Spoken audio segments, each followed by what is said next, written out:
লায়লার ইয়ার থেকে আমার ছেলেটারে বাঁচান, আমার জামের থেকে বাঁচান, এই মামলাগুলোর থেকে একটু বাঁচান, সবাই একটু সবাই একটু সুদৃষ্টিতে দেখবেন।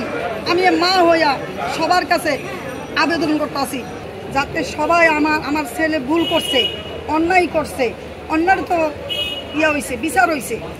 এখন ওই বিচার, ওই অন্যায়গুলা সবাই তো তোমরা দেখছো ভালো মন্দ, এখন কীভাবে তোমরা তাকে ক্ষমার দৃষ্টিকে দেখবা, একটু দেখা আমার ছেলেটাকে একটু মুক্তি করে দেন। আর আমি কি বলবো, বলার আমার কোনো কিছু আমি বলতে পারি না, কথা তো গোছায় বলতে পারি না।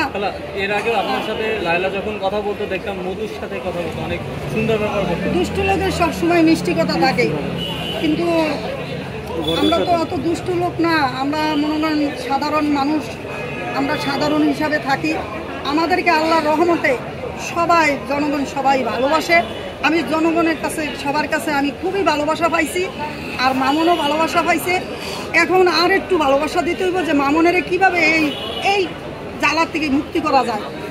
গত মাসে 6 বা 7 বার আসছে, 7 বার মামলা তারছে হাজিরা দিছে, 7টা বার। বৃষ্টি, ঝড়, তুফান সবগুলো ঠেলে আসে।